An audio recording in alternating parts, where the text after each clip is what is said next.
Hello and welcome to Lore Watch, a roundtable freeform discussion about the story of our favorite pieces of media. I'm one of your hosts, Joe Perez, and with me this week, as always, is the stupendous Matt Rossi. How you doing today, Matt? I'm stupendous. So normally we'd be doing this whole thing where we'd be answering your questions, but and don't get me wrong, we want your questions, and you can go ahead and send them into podcast@blizzardwatch.com and specify what show they're for. If it's for Lore Watch and you want us to cover a particular topic or comic book, a movie, something that is storyful, let us know. You can also hit us up on our Patreon Q and Podcast Questions channel, as well as our Q and Podcast Questions channel. Today we're going to be doing something a little bit different. Matt actually came to me with an idea for this week, and I thought it was a good idea. Matt, what was your idea this week? Well, I was watching the Warcraft movie again because I do that from time to time because I don't hate the movie, but it got me thinking about adaptation and about how trying to bring a story from one medium to another can change the way the story is presented, sometimes necessarily. I think the problem with the Warcraft movie is partially that Duncan Jones really likes Warcraft, and you might be like, what? Why would someone liking something be bad for an adaptation? And the problem is that I think he liked it enough that he didn't want to cut out stuff. Now, there's stuff cut out from the Warcraft movie. It is definitely not the story of Warcraft as we got it, because we got it across multiple games. And in this one movie, he's attempting to tell the story of like at least the first game and then part of the second game. You know, he's trying to get all that out there. And it is not an easy fit. No, not at all. And it's what got me interested in the topic, was thinking about that and thinking about if you covered for, like, say, movie franchises, how come the Harry Potter books, you know, there's reasons I don't want to discuss them, including the fact that I don't care about them, but there were multiple movies made of those books. They were very successful. One of the, near the end, they started making each book into two movies because the books are enormous. Like as she wrote them, they got bigger and bigger. Mm-hmm. One of my favorite miniseries that adapted a Stephen King story was the Stand miniseries, but it had to be a miniseries. And if you look at the movie adaptation of The Shining versus the TV series adaptation of The Shining, I think the movie has some significant flaws, but it's a better adaptation, even though it takes more liberties with the original story, because they understood. I mean, I don't know. You can say a lot about. Oh, bloody heck, I can't remember his name. The director of he was the director of 2001. He directed Full Metal Jacket, and he directed this. Kubrick. Thank you, Stanley Kubrick. Brain kept trying to say Coppola. I'm like, I know it's not Coppola. But yeah, if you look at how he adapted it, you could tell sometimes you don't. It's not about what you like about the story. It's about what can I present in this media. Like, what can I get across in the amount of time I've got? Another example that I think is pretty important to this discussion, and one that's kind of somewhat relevant to what we're talking about, is the way that we've seen Diablo movies, like shorts, and the Overwatch shorts versus the actual gameplay. Like, Overwatch doesn't really have a lot of gameplay in the playing of the game. That actually has gameplay in the gameplay, man. It doesn't have a lot of storytelling. Yeah, it's got some environmental storytelling, but not a lot. So really, if you want to know what the story of Overwatch is, you're better off watching the shorts.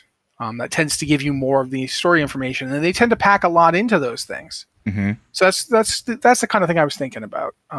Another example might be the fact that we've got, when you talk about expanded universe stuff, you start getting what counts as canon and all that, but that might be a sub thing to it. Yeah, and I mean, there's something to it too, because the art of, and it is an art of translating one media into another is always tricky, because especially with, let's say, books. A lot of books, or comic books, are products of the time period and when they're written. And so by the time they're converted into a TV show or a movie, the sensibilities of society or just how it would be received can oftentimes change. Watchmen is a really good example of that, both the television series and the movie versus the comic books.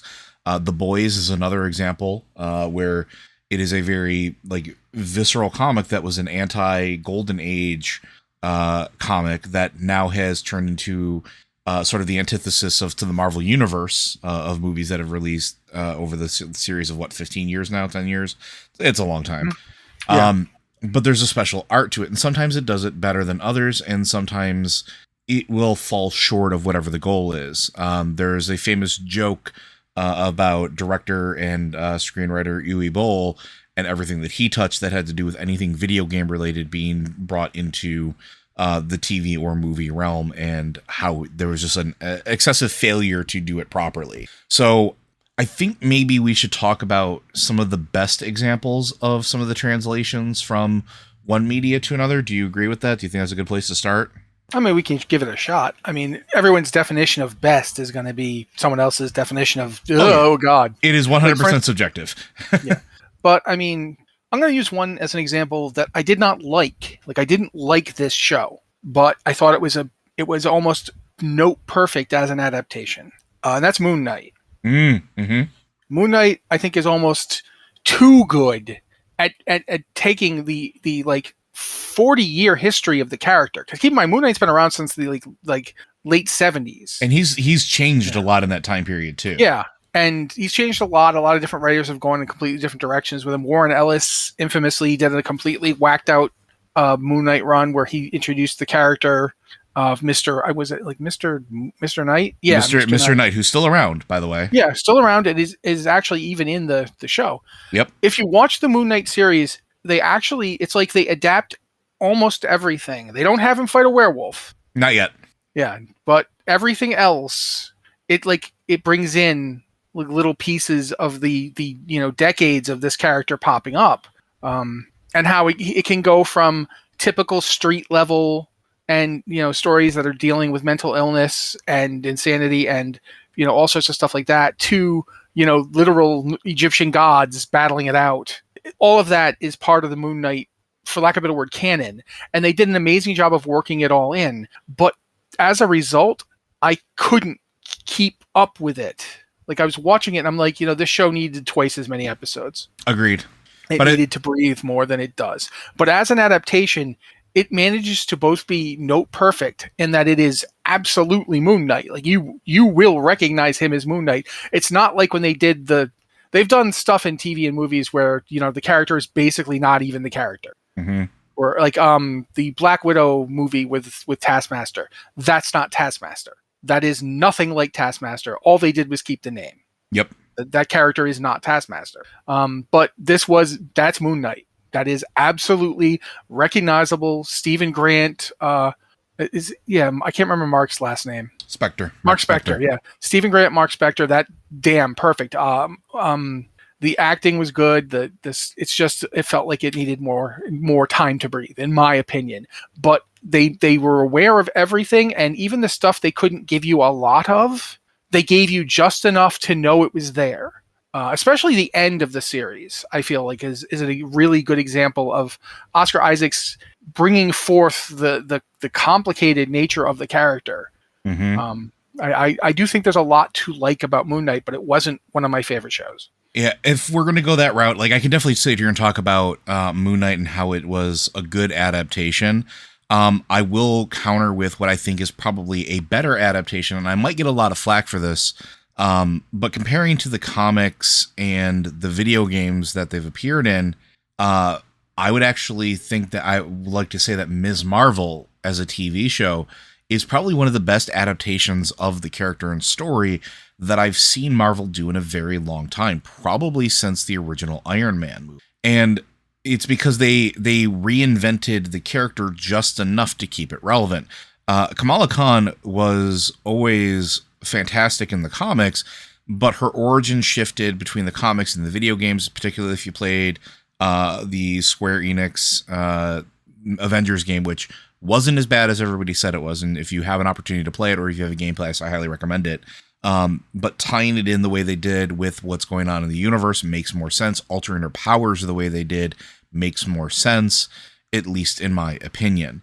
I thought it was really well done and really well executed, and brought it up to the current generation of viewers that are watching it. At no point during that did I look at that character and say, that's not Kamala. That's not Miss Marvel. It had all the hallmarks of the character that have been established, but it took all the rough edges away. It's very similar to how I feel with Miles Morales and recent portrayals, because he's another character that people just kind of accept as a Spider-Man now, as one of many Spider-Man. But it was always his origins in the comics and the story that evolved over the course of years, because it has been a long time now, even for him. Not quite the depth that Peter had as far as like length of time, but like still a decade is a long time. I think maybe 15, 20 years at this point. It's been a while. I'm going to say it's older than a decade at this point, because he took over when they killed the ultimate version of Peter Parker. So he's been around for quite a bit. Yeah. And I want to say it was like early 2000s. So almost 2 decades, his character has evolved and his portrayal has gotten more polished. So you get to the point where from the comic books to Into the Spider-Verse, you have what I think is distilled down the best representation of that character. 2011. Thank you. His first appearance is 2011, wow, which is only been 11 years. That's much more recent than I thought. I thought it was more like 2008, 2007. So yeah. But those are really good examples. Can I say something though here? Because I wanted to actually say something when talking about this. Please. To my mind, the thing about Miles Morales was I didn't like Miles Morales when he came out. And I didn't like him because they had to kill Peter Parker to have him exist. And I always felt like, I didn't like that. Mm-hmm. I don't like when they do stories where they kill superheroes. It's something that bugs me. But I think that the Spider-Man video game, I just want to say 2018, maybe 2017, whichever the most recent Sony one was. 18. Yeah. Did something that I think is the better thing to do with Miles, in that he just exists. Mm-hmm.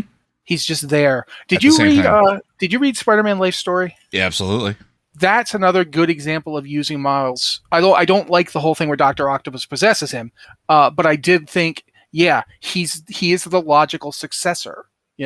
Peter doesn't have a successor, and it makes sense for Miles to be that character. Not necessarily a successor in the sense that he will replace you, but that he literally comes after you. He's the next generation. Yeah. Yeah. And I liked when they have them both exist.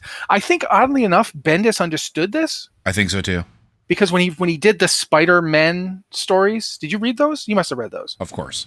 Yeah. When he had the Peter Parker from 616 come to the Ultimate Universe and had them meet, the interaction was good. Like they had a solid interaction between them. I think the biggest mistake they ever made with that was killing off Peter to put Miles in. Oddly enough, though, it works in the best film adaptation of Miles, which I want to let you talk about because I know you have a lot to say about it. But I think it's fair to say that this is one of the best adaptations of any comic book story to film. I would agree, and it's for a lot of reasons, right? There are a lot of characters and a lot of complications Into the Spider-Verse, and when people ask me what the best adaptation from one source of media to another is, it is my gold standard. And the reason I say that is because of the complicated nature of the characters, because of being able to accommodate the rich history of it. As Matt's alluding to, one of the opening segments of this particular storyline is Miles's universe's Peter dies. He's there when it happens. He watches him die. He watches him be revealed, his secret identity exposed to the Kingpin and therefore the rest of the world. He gets to experience all of this and experience the emotions of grief and the weight of the moment that they shared where Peter sees Miles and they both go, "You're just like me," to each other. This moment of recognition, and the weight of the mantle essentially that gets passed down to him in that moment. And then they do what I don't think a lot of people expected, which you expect the multiverse, sure, but then they brought in Peter B. Parker, another universe's Peter, that his life is just falling apart, but he's still trying to do his best. Maybe not at first, because again, his life is falling apart and he's gotten a little selfish with his time. But he's trying to mentor this young kid and get him on his feet. And at the same time, you have Gwen, who in another universe has become that universe's Spider-Person. This is after she's come to grips with her identity, after a lot of other things have happened as far as the story goes. She's sure in her ability, and even she can sense what happens with Miles. And there's this beautiful moment in the movie where I will always hold this up as the crowning achievement. So during the animation process, and this is both story and technical, every character from all of the different places that Spider-Man had come to that universe from were animated at different frame rates. Some were done in a traditional anime, 60 or higher FPS. The Noir one was actually done at 30 FPS. Miles was done at 30 FPS as well, which makes him feel very disjointed, very unsmooth, very rough. There is no fluidity to his motion until there is. And then you can see everything click into place as this coming of age story, coming to terms with everything that he has to deal with, and falling into the role of being Spider-Man, literally falling into it.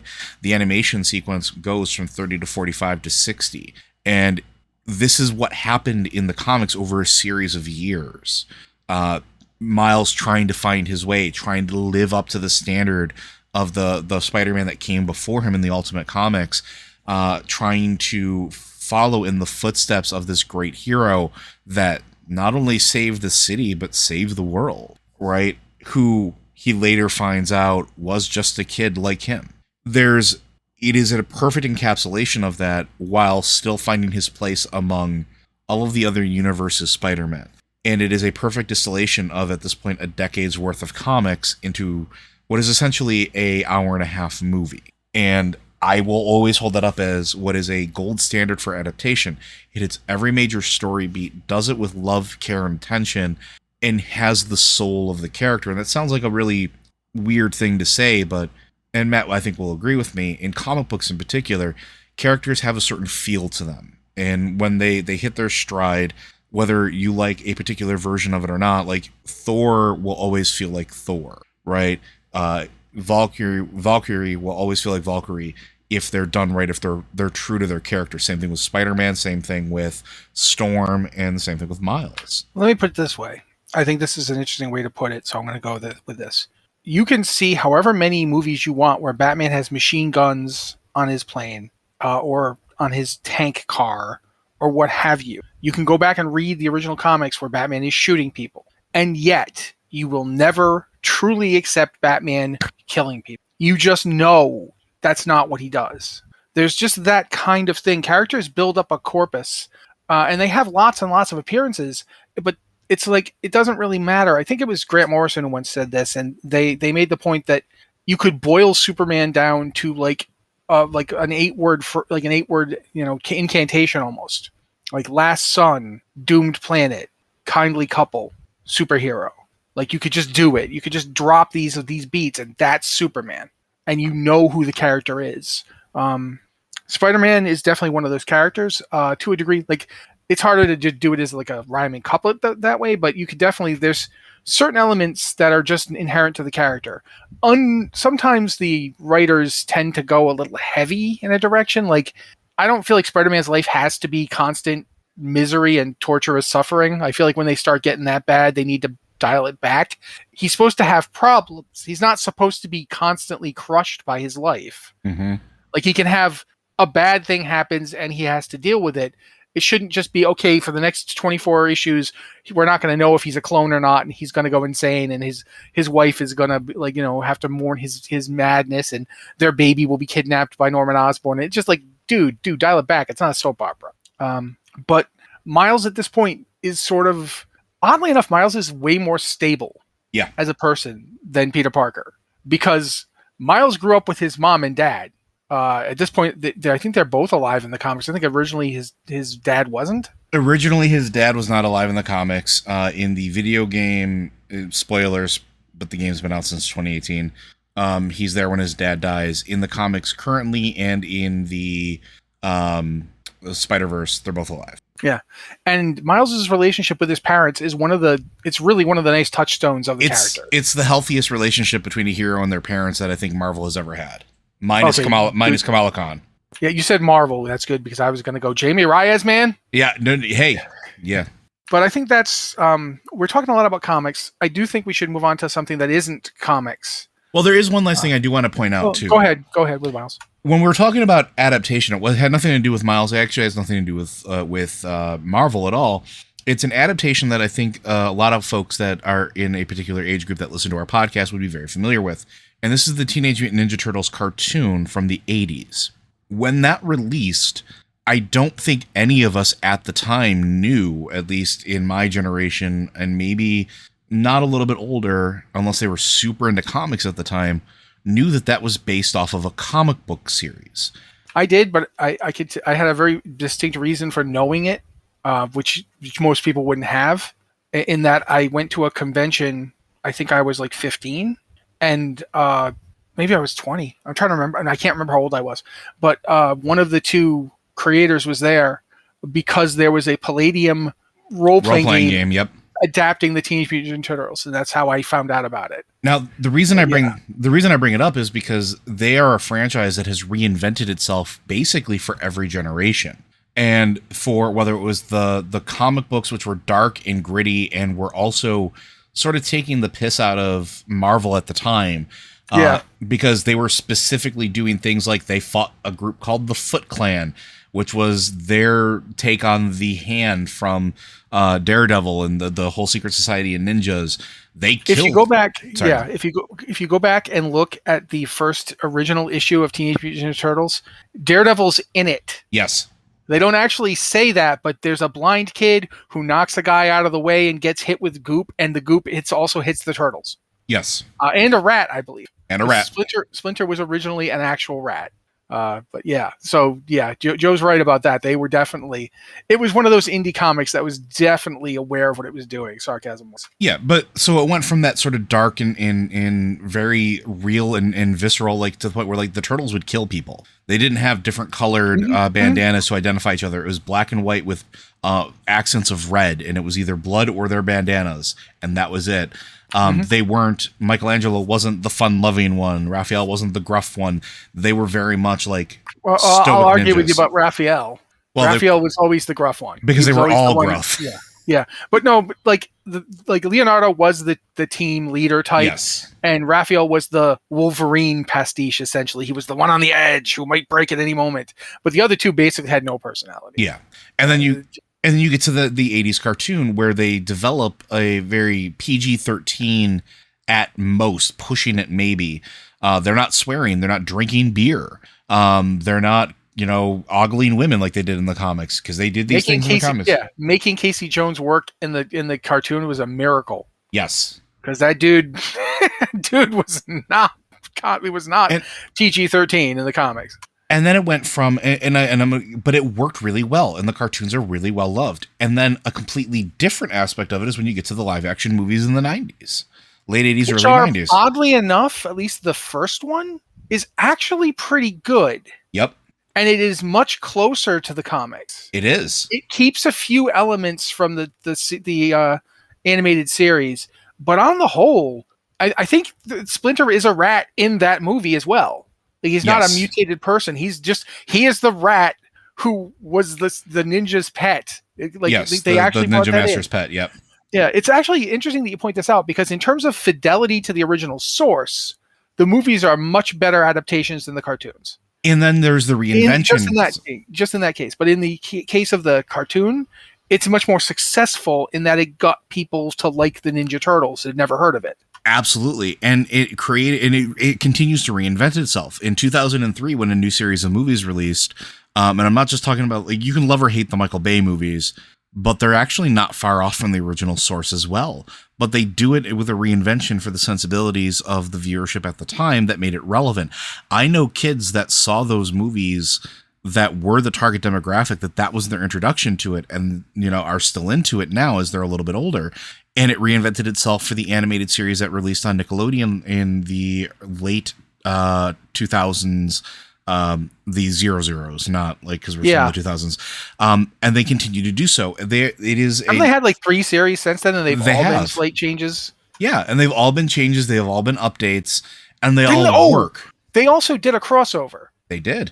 They've done like crossovers between various of the comic series. I was actually going to bring that back. You're hitting on something, because not only did those changes happen on the live, like the cartoons and TV shows and movies, those changes started happening in the comic books, where like you have crossovers you have Ninja Turtles and Batman.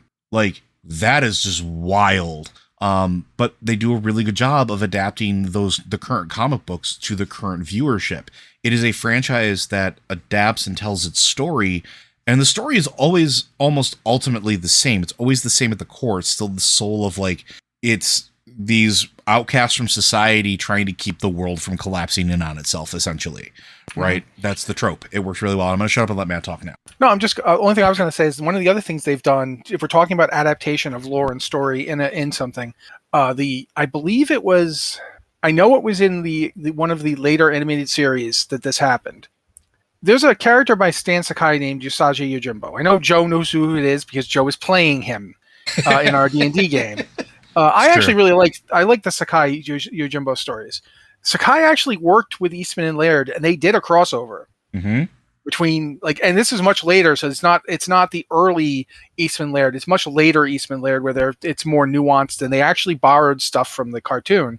Not a ton of it, but they did borrow some of the stuff. They have a crossover where Usagi, the turtles go back in time to ancient feudal Japan because of course they do, and they meet Usagi Yojimbo, who is just there, and there's no explanation as to why everybody in Japan is an animal. Like, that Sakai does not play that. He does not care to explain it. It is what it is. But they end up in that place, and nobody's like surprised to see a bunch of turtles being ninjas because, yeah, of course. Ninjas come from every kind of animal. They just look at them like, oh, you don't have water in your head. You're not a kappa. We're good. Okay, let's continue.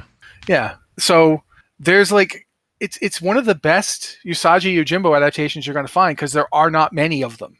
Mm-hmm. And it's a shame because Usagi Yojimbo is one of the best comic books put out in the 20th and 21st century. Quite frankly, it deserves an adaptation. But yeah, it's just fascinating to see how the Teenage Mutant Ninja Turtles, of all things, have basically treaded the line on adaptations. I didn't like the original cartoon when it came out, but I was too old for it. Exactly. I was too old for it. I understood that. It's much the same reason that I don't get mad at, and this is an adaptation discussion all its own, but I don't get mad at the Power Rangers for being something I didn't like when they were first coming out, because they were an adaptation of the Sentai series from Japan. I'd seen some of the Sentai series already, and I was like, yeah, they just babied it down. But it's like, that's how they got people to watch them. You couldn't just bring the complexity of a Sentai series into American, homes and say, hey, here you go. It wouldn't fly. It's a different world. Yeah, and the thing that I think I really want to point out, though, as we're talking about this, is, at least in this particular section, there are a lot there's a lot of folks that maybe discount how well certain things translate, or will laugh it off as, oh, you can never make a book into a movie, or it's never quite the same. And there's truth to that, but it allows you to do things that you couldn't necessarily do in a 24-page comic, or even it would take 5 pages to describe, like, the subtle body movements that are happening in a scene in a book. They are different media. Different media require you. It's called adaptation for a reason. You are adapting it because the media expresses the information that you're taking in to understand the story differently. And that even just goes from TV to movies. Because TV is more episodic and more long form. Movies, you get a couple hours and you're expected to be done by the end of the movie. Mm-hmm. Sometimes if we're going to talk about adaptations here, we kind of have to talk about Lord of the Rings now. Yes. There's a Lord of the Rings series coming out. I haven't seen anything for it, so I can't tell you how good or bad it's going to be. But I do know that the Lord of the Rings movies, and I'm not talking the Hobbit movies, we could get there, but the Lord of the Rings movies do an almost unthinkable thing, in that they manage to wrestle a concise, coherent narrative. And I say concise only in the terms of, presentable, not saying it's short, but a concise, coherent narrative out of books that spend entire chapters explaining the kind of weed that hobbits smoke. There's a whole chapter on pipeweed in the Lord of the Rings books. A whole chapter. Mm-hmm. It makes Moby Dick's harpoon chapter seem like quaint. It's like he just isn't going to stop talking about this. I remember almost losing my mind. And then there's Tom Bombadil. The fact that Tom Bombadil is not in the Lord of the Rings movies is an incredible joy and gift to us. You do not understand. I mean, even if you like Tom Bombadil, he's anti-narrative. Mm-hmm. He's literally narrative kryptonite. So yes, the Lord of the Rings movies do not faithfully adapt the Lord of the Rings books because each movie would be 4 hours long, if not longer. And there's a limit to what you can get into a movie and get people to sit through. I think the Lord of the Rings films are pretty close to as long as you can really get people to sit through a movie, in my opinion. But I think that they work as adaptations because there's an understanding of what's essential. What do we have to show people for this story to make sense? And what can we let them infer? Now, that's not to say that every media or every topic or subject makes that transition well, right? There are plenty out there that fall short of that bar. What would you say do you have one that really comes to mind when you think of this didn't do anything even remotely close to the source material, but also didn't do anything to elevate itself and make itself different in any meaningful way? I'm sure you have at least one. Got one. I actually have quite a few, but the one I think of the most when you talk about these things is actually the Dungeons and Dragons movie from the like late 90s or the 2000s. Original one with Jeremy Irons, yeah. Jeremy Irons, yeah. Not that the sequels to it were good either, because it got 2 sequels, both I think were direct-to-video type things. But the first one is, I remember going into a movie theater, and here's the thing: around the time of that movie came out, I believe the Josie and the Pussycats movie also came out, Yes. not too far away from it. For my birthday, a friend of mine at the time decided, hey, we'll go do a double thing. We'll go see both of these films. I'm like, okay. Not really into Josie and the Pussycats. He's like, come on, it's Rachel Lee Cook. It'll be fine. I'm like, well, okay, yeah, she's pretty. Fine, I'll go. And that movie wasn't great. It wasn't awful, but it definitely didn't feel like anything to do with Josie and the Pussycats. It could have been it could have just been any story with the actors like Tara Reid and Rachel Lee Cook. It didn't bring anything to it that made you say this is in the same universe as the Archie comics. You know what I mean? It was just flat. It was nothing. Then we was like, oh yeah, that wasn't that great, but it wasn't terrible. But now we're gonna get to see Dungeons and Dragons. And I was like, yeah, okay, I'm excited. I like Dungeons and Dragons. I'm excited. And then I get in there, and the hour and 40 minutes or however long it was goes by, and the lights come up, and the movie is over, and literally the entire audience is just sitting there. Like, the credits have gone by and nobody got up because everybody can't believe what they just saw. And I heard in the back one voice, and I couldn't tell you, man, woman, couldn't tell you, but one voice yelling, that beholder was bleep. And then everyone just started talking about, like, can you believe what was with the dragons? The dragons look great. And I'm just sitting there going, dude, that was quite possibly the worst movie I've ever seen. He goes, worse than Battlefield Earth? I'm like, okay, let's not go crazy, but it's really bad. And yeah, I think I'm going to say that Dungeons and Dragons movie. It is just nothing about it. You knowing something about Dungeons and Dragons actually makes it harder to understand that movie. Like, if you go in completely blind, then at least you don't know what's going on. But, of course you don't know what's going on. But then if you do know what's going on, you don't know what's going on. It actually gets harder to understand the plot. To this day, I think of that movie when I think of movies that it's like, this movie wants so badly to be Star Wars in a fantasy setting. And somebody pointed out, that movie was made by New Line Cinema. Yeah. Which also made the Lord of the Rings movies. Mm-hmm. I think the same year. Like, they came out in the same year. And it's like, one of these two is not like the other. So yeah, that's mine. What's yours, man? I mean, there's a couple that really stick out as far as like ones that I would have not really enjoyed, or the Assassin's Creed movie. That's up there. Ooh, boy. But honestly, sticking with the comic book theme, there are a couple that I felt fell short of understanding what the character was, or characters were. One is going to be 2004's wonderful movie, Catwoman. And it had all the right pieces, but it was one of those things where it failed to understand who the core of the character was. And the movie itself, it wasn't well shot. It used a lot of early 2000s CG and weird camera editing that was not very good and didn't really do very well as far as that goes. It just failed to sort of do anything extraordinary, even if it didn't follow the source material. For lack of a better term, it just fell short.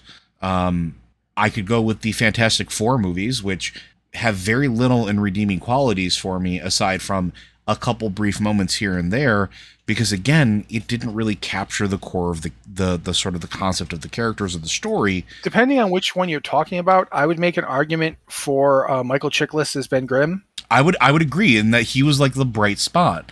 He was the guy who I think read the comics and said, "Oh, this guy's a tortured person who hates himself. Yeah, I can do that. Yep. I've done that before. Sure. Yeah, I did the Shield. Yeah, all right, fine." But Chris Pine is not Chris Pine. Chris Evans. Chris Evans is particularly terrible in these movies. Yep. And I don't think that's his fault. It's not. I don't think it is either. I don't think he's doing a bad job of taking the script they put in front of him. I just think the script they put in front of him was like on birdcage lining. Like it was literally they put it in a birdcage and the bird crapped on it, and then they were like, "Okay, here's our script." Because well, that was also during a time where it was like they were going through a whole bunch of rewrites. It was they were trying to push movies out so that they didn't lose rights to the franchises. There's a lot of stuff that was going on that made them not work really, really well. But probably I think the biggest disappointment, and this is something that I know somebody's going to have a gasp moment. I don't like Stephen King books.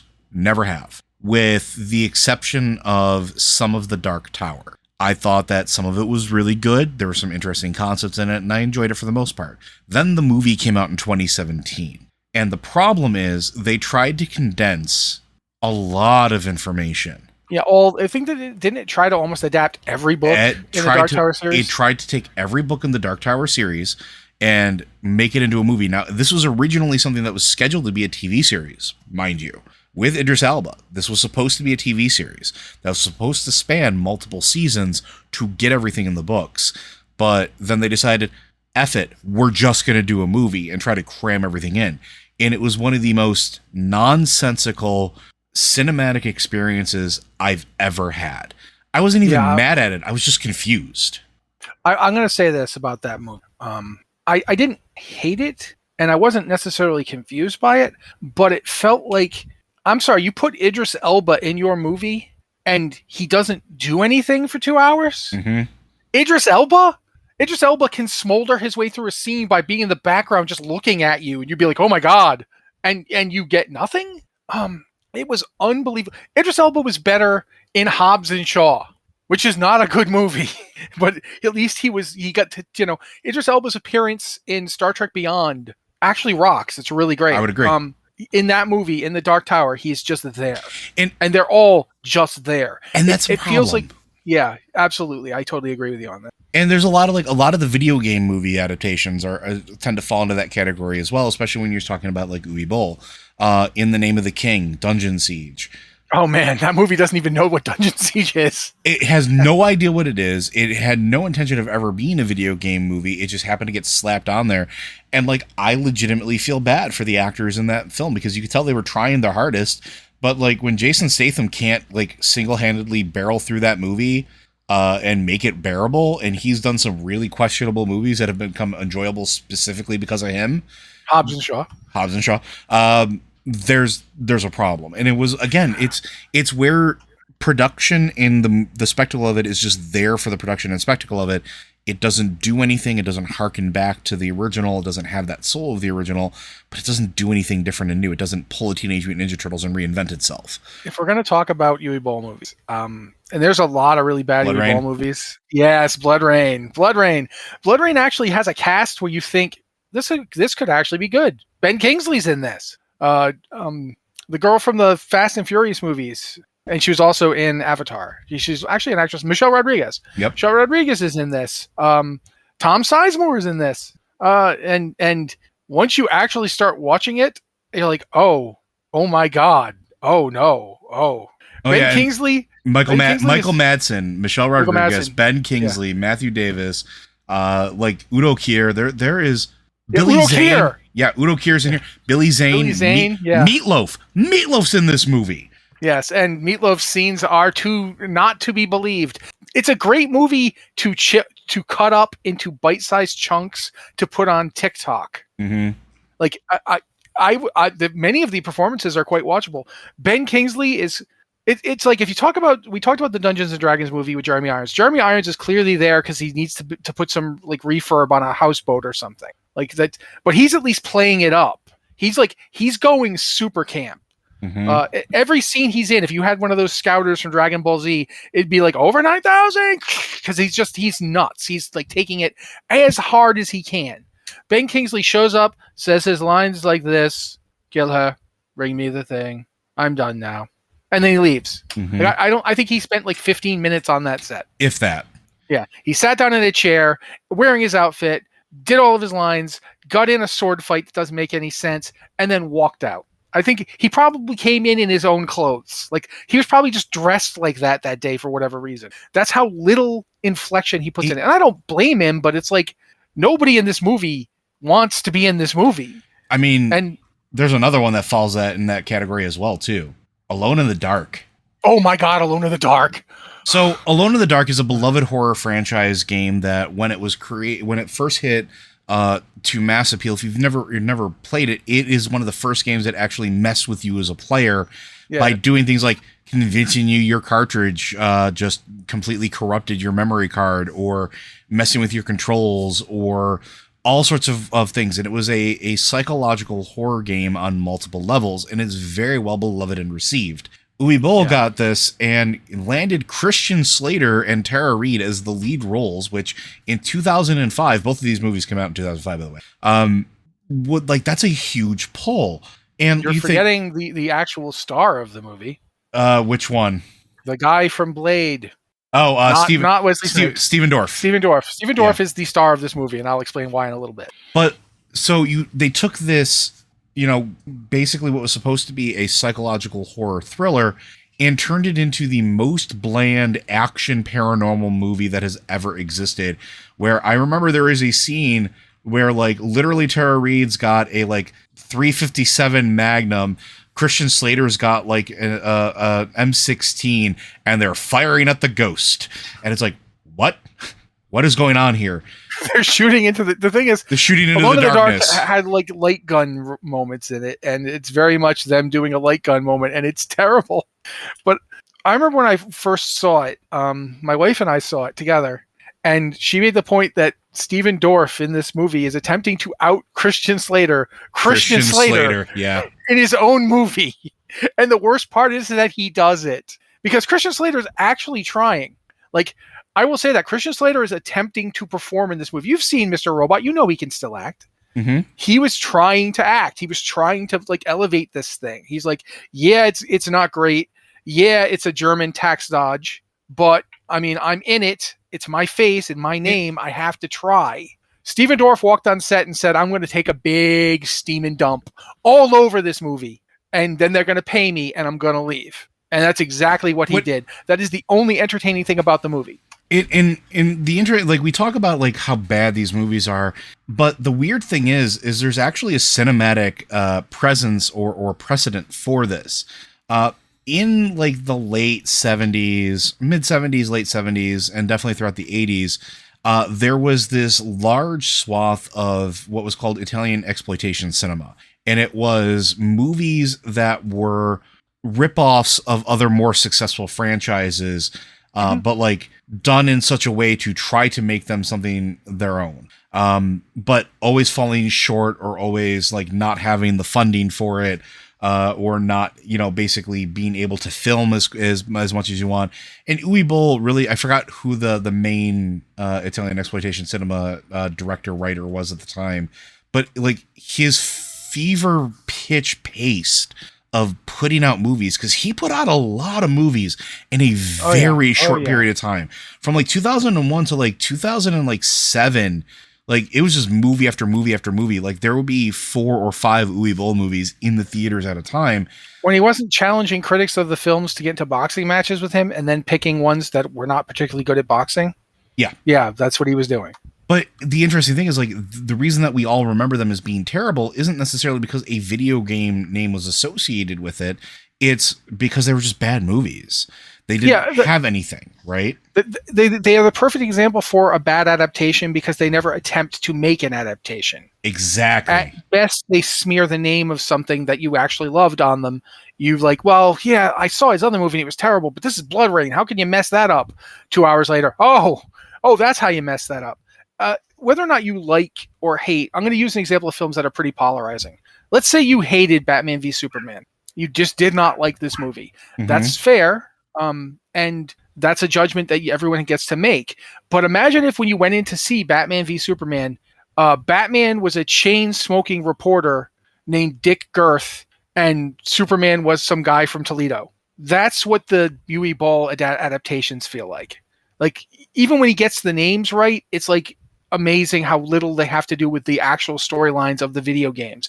Joe mentioned the Dungeon Siege movie, which has nothing to do with Dungeon Siege. Blood Rain at least gets the name of the main character right, but her entire origin is completely different. That's the thing. As adaptations, they fail the intending to make an adaptation benchmark. They just don't hit it. They don't even try to hit it. But it's a little unfair to talk about those as bad adaptations simply because they're just bad movies in general. In terms of like movies that are successful and even liked that are not great adaptations, I think the original Tomb Raider would be a good example. I would agree. Or possibly the Alicia Vikander Tomb Raider, which I actually liked because Alicia Vikander is extremely watchable and a good actress. And I'd even say it was a good adaptation of the video game it was adapting, because it was adapting the modern series of Tomb Raider games.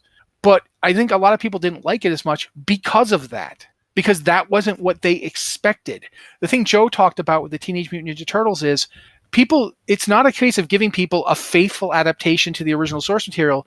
It's a case of adapting that source material to what audiences are going to want to see. And that doesn't always work. I think going back to Warcraft, I think that was part of the problem. A lot of people have not played the original Warcraft games. Mm-hmm. They don't really care about a lot of people. Warcraft. We talk about this before, and we talk about this on multiple podcasts. How many people didn't get exposure of World of Warcraft until one, it started becoming like a mainstream media push that maybe people picked up later on, and then it wasn't until like Cataclysm or Wrath of the Lich King or Mists of Pandaria that they really like picked up the game. So, and maybe they don't know everything that came beforehand, right? Mm-hmm. Yeah. And I mean, let's be clear. The original Warcraft games, the first two RTS games, came out in like the 90s. And like, I think in one case, early in the 90s. Early, like, yeah, 94. Yeah. So they weren't, the game's story wasn't the same. And a lot of the stuff that you saw in the Warcraft movie was attempting to knit together a lot of really disparate sources when they would have been better served, quite possibly just straight up skipping to Warcraft 3. Or straight up just completely just holding the core of the characters and just scrapping everything and starting from scratch. Maybe. I mean, they kind of did do that to a degree. They tried.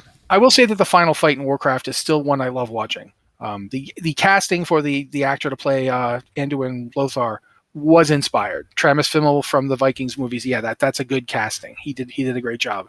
But the movie was just, I feel like it was hampered by, I remember like one review I read from somebody who actually played World of Warcraft pretty intensively at the time was that, I got all the points, I got all the, I get that reference, but I don't need to get this many references.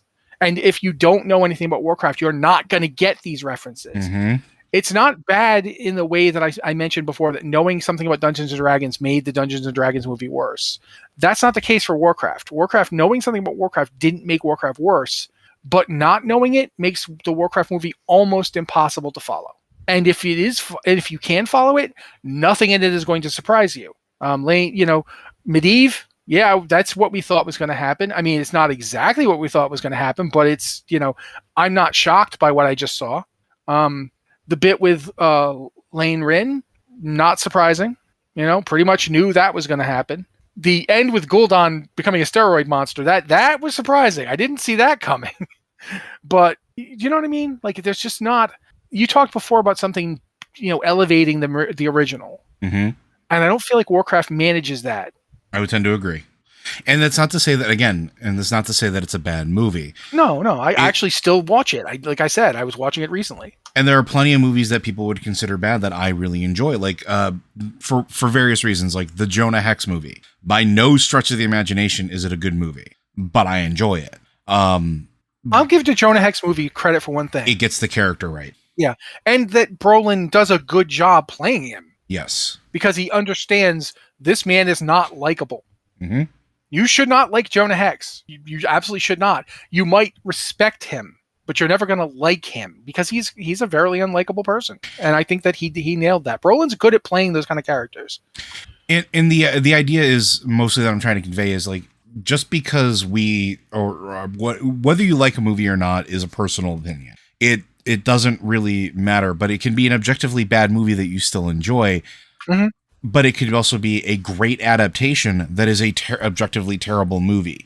These are not Yes, mutually exclusive things, right? or it can be a great adaptation, but it's not an adaptation of the story that people understand of the character is. Another good example that I think is kind of in the middle ground there is Sin City. The Sin City comics are like, they are very dark and grim and brutal, and the movie is absolutely very much that, but it's toned down actually quite a bit from the way the comics are. Mm-hmm. And it's, some people will refer to it as like a great movie. Some people will refer to it as a terrible movie. It's a very polarizing thing, but we can at least say that I personally think that it was a good adaptation because it kept the core of the characters in the stories that it was telling and still conveyed that same atmosphere and feeling. Yeah, I think it's fair to say it is a adaptation that understands the source material. Right. Partially because, for better or worse, Miller was all over the film. Yes. So, yeah. But then you look at, it's actually interesting because you can do this with Miller movies. You can then go to 300 and say 300 is a decent adaptation of the source material. But how many people know that 300 is an adaptation? Yeah, and it's not a tremendously great movie in my opinion. It's watchable, but I mean, it's my God, is it like, if you know anything about actual Greek history, that movie it'll make your brain hurt. Like all the stuff they do in that movie that is not right. There's a great takedown of 300's presentation of Leonidas, and Leonidas would have gone to the Agoge, but they wouldn't have done all this stuff because it's just not what they did.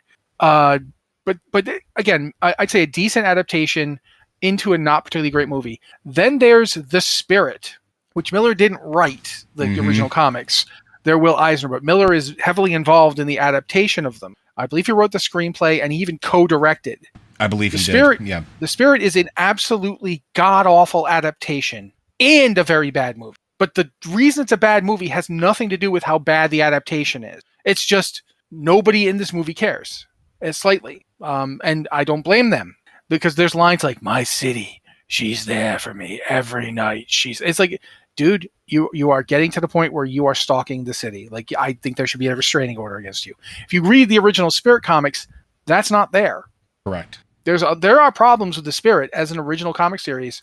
There's some serious racism in that. Absolutely. And Will Eisner, he evolves as a comics creator and eventually writes Contract with God, which is one of the best comic stories ever written.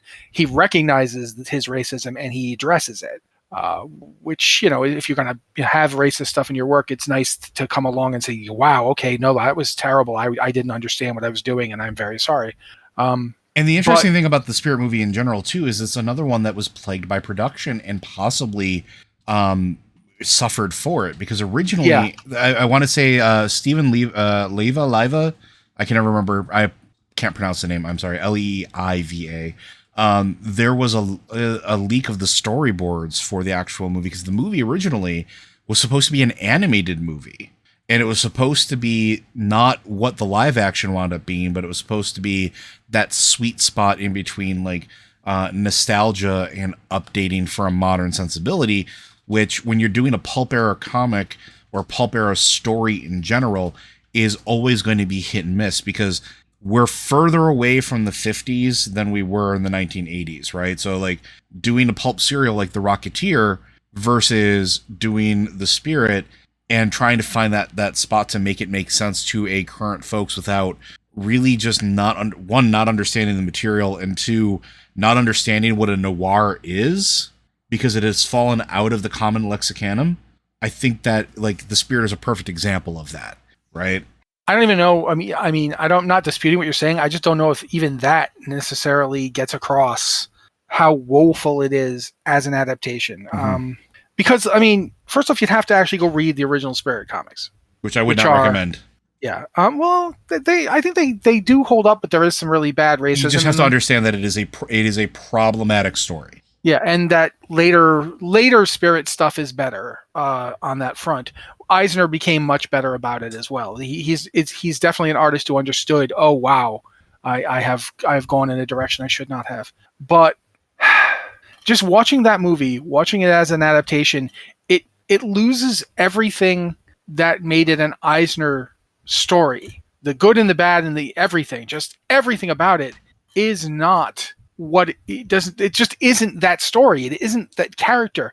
It fails as an adaptation because it fails to even present you with the thing. I talked before about how I don't particularly like the Moon Knight series, but I think it does an amazing job of actually giving you the character. Mm-hmm. That's not there in the Spirit. That could be anybody in a mask.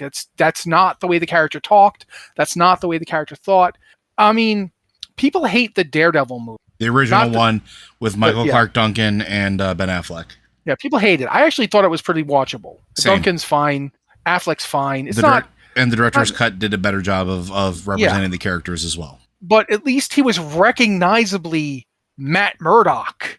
You know what I mean? Like, you knew who that guy was. He's got a quippy relationship with his friend Franklin. Oh God, I want to say Franklin. That's not Franklin. Froggy, thank you, Foggy Nelson. He's got the quippy relationship with Foggy. He's got the angst with his Elektra thing. That's all there. It's tweaked and changed, and they don't do enough with Michael Clark Duncan because, man, you got Michael Clark Duncan in your movie as the Kingpin. You should be using him more. But it's still recognizably Daredevil. And then when you have the Marvel TV series, the Netflix series, it's still recognizably Daredevil. Mm-hmm. Like, you look at these characters and they're completely different, but you recognize them. You know, that's Foggy. That's Matt. That's Elektra when she comes in season 2. That's Karen. She wasn't in the movie, but yeah, that's recognizably Karen. D'Onofrio's an amazing Kingpin.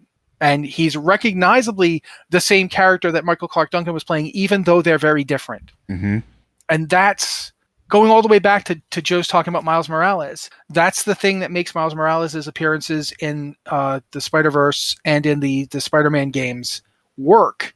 He's not the same, but he's recognizable. You know when you see it that he is the character. You don't feel like it's not like, to use another example, it's not like the Catwoman movie that Halle Berry did, where she's not playing Selena Kyle and there's nothing of Selena Kyle in the performance. Mm-hmm. It's not recognizably the same character. It's not just that the story makes no sense and has nothing to do with Catwoman. It's not recognizably her. Like, it's someone else. Had you wanted to make a story with Halle Berry as Catwoman and you didn't bother to have her play Catwoman. I mean, she could have done it. You know, you could have just let her play Catwoman and it would have been fine. So yeah, I definitely feel like there's levels to this where there is a lot of nuance to it, right? And we understand that. And the whole point of this, I believe, from my perspective, is that it's hard retelling a story through modern lenses, right? We often think that the evolution of a story stopped when oral tradition was replaced with written record, or in our case, a digital recorded record. But the truth of the matter is that if a story isn't evolving to suit the listener sensibility or the watcher sensibilities, it runs the risk of not conveying its core intended purpose or its core value in whatever context it needs to, right? Mm-hmm. Like that's sort of the framework of all of this. Like, that's why the Ninja Turtles readapt themselves, but the core is still the same. It's still that irreverent take on what essentially Marvel built, because that's where they are now, even in the IDW comics, with Last Ronin and everything else, where it gets a little darker. Like, it's a lot darker, but it's still like poking jabs at like the super serious Marvel stuff, because that's the core of the characters. That's the core of the story.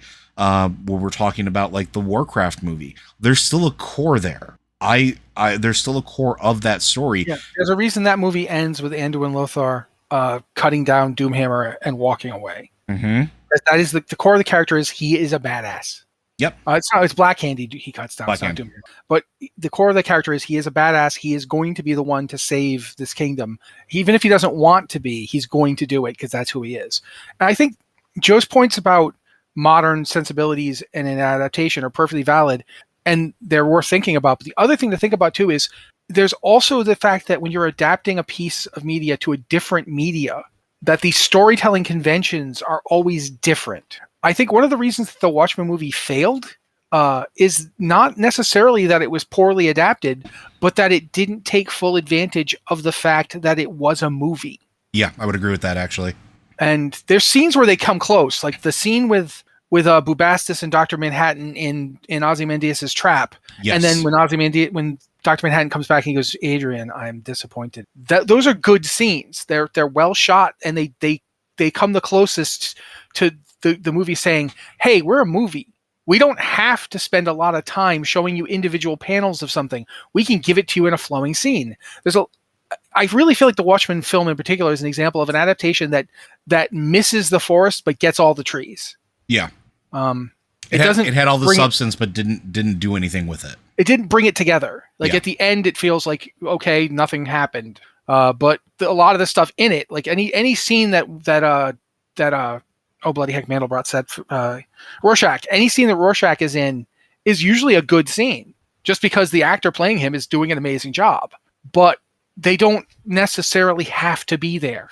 And it feels like that's the place when you're doing an adaptation from, say, a video game or a book or a comic book to a movie or TV, or for that matter, from a TV series to a series of books or whatever you're doing. Whenever you're doing an adaptation, you have to use the strengths of the new medium. Not just, modern sensibilities, but also this is in a different format. The framework changes, yeah. Yes, and that's the lens you're seeing it through. An attempt to get every single scene out of a book into a movie is going to end up feeling bloated. And the Lord of the Rings films is a great example of something where I feel like it still feels a little bloated. I would agree. I think they could have done more pruning. Yeah, but it works. Like I can still to this day watch those movies. I like them better if I literally just fast forward anytime Frodo appears. Yeah. Yep. But that's just because, let's be honest. It's like skipping one half of the Two Towers books. Yeah, Frodo is an interesting character, but I think we're at the point where we need to wrap this up, so I'm going to shut up and let you do that. Yeah, and honestly, it's just something that I think is fascinating to think about, and I was actually really happy that Matt suggested this. I'm kind of curious for you at home.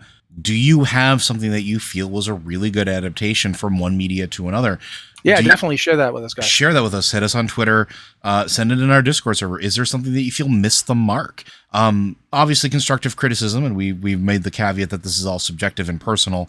But I'm interested to hear what people consider good adaptations and bad adaptations, and why. Yeah, and if there's a movie that you don't like, but you think it did a good job adapting something, or a movie you really like that didn't even bother to adapt something, that's interesting too. And it can be that for a TV show.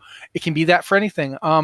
Just thinking, we really want to hear what you think about the idea. Like, how do adaptations miss the mark? How do they succeed? And what does that success or failure mean? Like, what does it do for you as the person who is taking the media in? Mm-hmm. But I think that's going to do it for us on this week's episode. Thank you very much for joining us. If you have questions for this podcast or any of our podcasts, be sure to send them into podcast@blizzardwatch.com. Specify the show it's for. You can also send us show theme ideas if you have something that you are particularly fond of hearing or want to hear. You can also send those suggestions and questions to us on the Patreon Q and podcast channel on our Discord server. We tend to look there first as a way of saying thank you to our Patreon supporters. And if you can't support us on Patreon, we understand. You can also hit us up in the Q and podcast questions section. As a reminder, Blizzard Watch is made possible due to your generous contributions at patreon.com/BlizzardWatch. Your continued support means this podcast site and community is able to thrive and grow. Blizzard Watch supporters enjoy exclusive benefits like early access to the podcast, better chance at having your question answered on our podcast or the queue, and an ads-free site experience. So thank you very much, folks. We'll see you next week.